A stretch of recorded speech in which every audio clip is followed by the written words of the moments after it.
ನಮಸ್ಕಾರ. ಕನ್ನಡದ ವಾಹಿನಿ ವಿಸ್ಮಯವಾಣಿ ಯೂಟ್ಯೂಬ್ ಚಾನೆಲ್ಗೆ ತಮ್ಮೆಲ್ಲರಿಗೂ ಸ್ವಾಗತ. ವರದಿ ಓದುತ್ತಿರುವುದು ವಿದುಷಿ ಸ್ವಾತಿ ಪಿ ಭರದ್ವಾಜ್. ಸಾಹಸ ಸಿಂಹ ಡಾಕ್ಟರ್ ವಿಷ್ಣುವರ್ಧನ್ ಅವರ 75ನೇ ಜನ್ಮದಿನವನ್ನು ದಾವಣಗೆರೆ ಅಭಿಮಾನಿಗಳು ಡಾಕ್ಟರ್ ವಿಷ್ಣುವರ್ಧನ್ ಸರ್ಕಲ್ನಲ್ಲಿ ಕೇಕ್ ಕತ್ತರಿಸಿ ಸಂಭ್ರಮಿಸಿದರು. ಈ ಸಂದರ್ಭದಲ್ಲಿ ನಾಯಕರು ಹಾಗೂ ಅನೇಕ ಅಭಿಮಾನಿಗಳು ಭಾಗವಹಿಸಿ ನಟನ ಸವಿನೆನಪನ್ನು ಹಂಚಿಕೊಂಡರು. ಮಾನಸಿಕ ಅಸ್ವಸ್ಥಳಾದ ಚಂದ್ರವ್ವ ಭೀಮಣ್ಣ ಮುಧೋಳ್ ಅವರನ್ನು ಅಂಬೇಡ್ಕರ್ ಸರ್ಕಲ್ನಲ್ಲಿ ಕಂಡ ಸ್ಥಳೀಯರು ಆಶ್ರಯಕ್ಕೆ ಮಾಹಿತಿ ನೀಡಿದರು. ಆಶ್ರಮದವರು ಮಹಿಳೆಗೆ ವೈದ್ಯಕೀಯ ಚಿಕಿತ್ಸೆ, ಊಟ, ಉಪಚಾರ ನೀಡಿ ಕೆಲವು ದಿನಗಳವರೆಗೆ ನೋಡಿಕೊಂಡು ಕುಟುಂಬದವರ ಮಾಹಿತಿಯನ್ನು ಸಂಗ್ರಹಿಸಿದರು. ಬಳಿಕ ಅಥಣಿ ಪೊಲೀಸ್ ಠಾಣೆಯ ಪಿಎಸ್ಐ ಹಾಗೂ ಅಧಿಕಾರಿಗಳ ಸಮ್ಮುಖದಲ್ಲಿ ಮಹಿಳೆಯನ್ನು ತಮ್ಮ ಕುಟುಂಬಸ್ಥರಿಗೆ ಹಸ್ತಾಂತರಿಸಲಾಯಿತು. ಕಳೆದು ಹೋಗಿದ್ದ ತಾಯಿ ಪುನಃ ಗಂಡ ಮಕ್ಕಳನ್ನು ಸೇರಿಕೊಂಡಿದ್ದು ಎಲ್ಲರ ಮನಸ್ಸಿಗೆ ಸಂತೋಷ ತಂದಿದೆ. ಸಚಿವ ಎಸ್ ಮಲ್ಲಿಕಾರ್ಜುನ್ ಅವರ 58ನೇ ಹುಟ್ಟುಹಬ್ಬದ ಅಂಗವಾಗಿ ವನಿತಾ ಸಮಾಜ ವೃದ್ಧಾಶ್ರಮಕ್ಕೆ 2 ತಿಂಗಳಿಗೆ ಬೇಕಾಗುವಷ್ಟು ಆಹಾರ ಧಾನ್ಯ ವಿತರಿಸಲಾಯಿತು. ಸಂಸದೆ ಡಾಕ್ಟರ್ ಪ್ರಭಾ ಮಲ್ಲಿಕಾರ್ಜುನ್ ಅವರ ಸಲಹೆಯಂತೆ ಕೇಕ್, ಹಾರ ಬದಲಿಗೆ ಸಮಾಜಮುಖಿ ಕಾರ್ಯ ಕೈಗೊಳ್ಳಲಾಗಿದೆ. ಹಿರಿಯರು ಮೆಚ್ಚುಗೆ ವ್ಯಕ್ತಪಡಿಸಿದ್ದು, ಮುಂದಿನ ದಿನಗಳಲ್ಲಿ ಶಾಲಾ ಮಕ್ಕಳಿಗೆ ಅಗತ್ಯ ವಸ್ತುಗಳ ವಿತರಣೆ ನಡೆಯಲಿದೆ. ಅಂಜನಾಪುರದ ಕೆಬಿಎಲ್ ಸಾರಂಗ್ನಲ್ಲಿ ಮಾಜಿ ಸಂಸದರು ಹಾಗೂ ಬಮೂಲ್ ಅಧ್ಯಕ್ಷ ಡಿಕೆ ಸುರೇಶಣ್ಣ ಅವರ ನೇತೃತ್ವದಲ್ಲಿ ಕಾಂಗ್ರೆಸ್ ಕಾರ್ಯಕರ್ತರ ಸಭೆ ನಡೆಯಿತು. ಈ ಸಂದರ್ಭದಲ್ಲಿ ಅಭ್ಯರ್ಥಿ ಆರ್ಕೆ ರಮೇಶ್, ವಿಧಾನ ಪರಿಷತ್ ಸದಸ್ಯ ರಾಮೋಜಿ ಗೌಡ ಸೇರಿದಂತೆ ಹಲವು ಮುಖಂಡರು ಭಾಗವಹಿಸಿ ಪಕ್ಷ ಸಂಘಟನೆ, ಗ್ಯಾರಂಟಿ ಯೋಜನೆಗಳು ಹಾಗೂ ಅಭಿವೃದ್ಧಿ ಕಾರ್ಯಕ್ರಮಗಳ ಬಗ್ಗೆ ಚರ್ಚಿಸಿದರು. ಸಭೆಯಲ್ಲಿ ಅನೇಕ ನಾಯಕರು ಮತ್ತು ಕಾರ್ಯಕರ್ತರು ಭಾಗವಹಿಸಿ ಕಾಂಗ್ರೆಸ್ ಪಕ್ಷಕ್ಕೆ ಶಕ್ತಿ ತುಂಬುವ ನಿರ್ಧಾರ ಕೈಗೊಂಡರು. ಶುಭ ಶುಕ್ರವಾರದಂದು ಹಿರೇಕೆರೂರಿನ ದುರ್ಗಾದೇವಿ ದೇವಾಲಯದಲ್ಲಿ ವಿಶೇಷ ಪೂಜೆ ನೆರವೇರಿಸಲಾಯಿತು.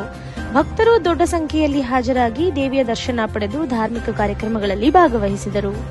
ಇಂದು ಶ್ರೀಮಠ ಮಂತ್ರಾಲಯದಲ್ಲಿ ಪರಿಮಳ ಆಚಾರ್ಯ ಶ್ರೀ ಗುರು ರಾಘವೇಂದ್ರ ಸ್ವಾಮಿಗಳ ಉತ್ಸವ ಮೂರ್ತಿಯ ದರ್ಶನ ಭಕ್ತರಿಗೆ ಲಭಿಸಿತು.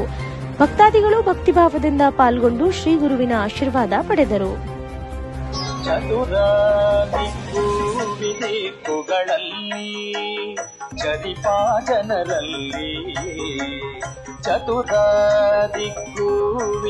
ಸಿಂಧನೂರಿನಲ್ಲಿ ವಿಶ್ವಕರ್ಮ ಜಯಂತಿ ಪ್ರಯುಕ್ತ ನಗರದಲ್ಲಿನ ವಿರಾಟ್ ವಿಶ್ವಕರ್ಮ ವೃತ್ತದಲ್ಲಿ ವಿಶೇಷ ಪೂಜೆ ನೆರವೇರಿಸಲಾಯಿತು. ಈ ಸಂದರ್ಭದಲ್ಲಿ ಬಿಜೆಪಿ ಮುಖಂಡ ಕೆ ಕರಿಯಪ್ಪ ಅವರು ವಿಶ್ವಕರ್ಮ ಸಮಾಜಕ್ಕೆ ಶೈಕ್ಷಣಿಕ, ಸಾಮಾಜಿಕ ಹಾಗೂ ಆರ್ಥಿಕ ಶಕ್ತಿ ತುಂಬಲು ಸರ್ಕಾರ ಕ್ರಮ ಕೈಗೊಳ್ಳಬೇಕು ಎಂದು ಒತ್ತಾಯಿಸಿದರು.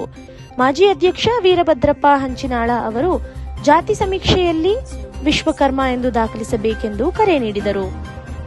ಕೋಡಿಕೊಪ್ಪ ಗ್ರಾಮದಲ್ಲಿ ನೂತನ ಅಂಗನವಾಡಿ ಕಟ್ಟಡ ಹಾಗೂ ದೊಡ್ಡೇನಹಳ್ಳಿ ಗ್ರಾಮದಲ್ಲಿ ನ್ಯಾಯಬೆಲೆ ಅಂಗಡಿಯ ಹೊಸ ಕಟ್ಟಡವನ್ನು ಶಾಸಕರಾದ ಡಿಜಿ ಶಾಂತನಗೌಡ ಅವರು ಉದ್ಘಾಟಿಸಿದರು. ಈ ವೇಳೆ ಅವರು ಮಕ್ಕಳಿಗೆ ಉತ್ತಮ ಶಿಕ್ಷಣಕ್ಕಾಗಿ ಅಂಗನವಾಡಿ, ಜನರ ಸುಲಭತೆಗೆ ನ್ಯಾಯಬೆಲೆ ಅಂಗಡಿ ಎರಡನ್ನೂ ಸದುಪಯೋಗ ಪಡೆದುಕೊಳ್ಳಬೇಕು ಎಂದು ಕರೆ ನೀಡಿದರು.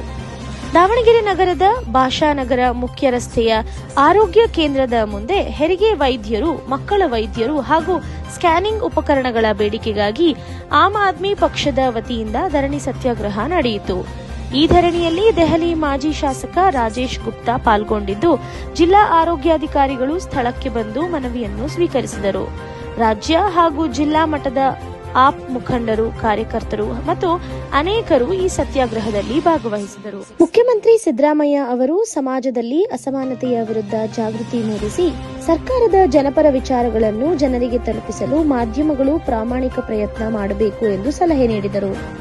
ವಾರ್ತಾಸೌಧದಲ್ಲಿ ನಡೆದ ಪತ್ರಿಕಾದ್ಯಮ ಪ್ರಶಸ್ತಿ ಪ್ರದಾನ ಸಮಾರಂಭದಲ್ಲಿ ಮಾತನಾಡಿದ ಅವರು, ದುರ್ಬಲ ವರ್ಗದವರ ಅಭಿವೃದ್ಧಿಯೇ ನಿಜವಾದ ಅಭಿವೃದ್ಧಿ ಎಂದು ತಿಳಿಸಿದರು. ಸಮಾಜದಲ್ಲಿ ಸಮಾನ ಅವಕಾಶ, ಸಾಮಾಜಿಕ ನ್ಯಾಯ, ಮಹಿಳಾ ಸಬಲೀಕರಣ ಹಾಗೂ ಸಂವಿಧಾನ ಅರಿವು ಮೂಡಿಸುವಲ್ಲಿ ಮಾಧ್ಯಮಗಳು ಪ್ರಮುಖ ಪಾತ್ರ ವಹಿಸಬೇಕು ಎಂದು ಒತ್ತಿ ಹೇಳಿದರು.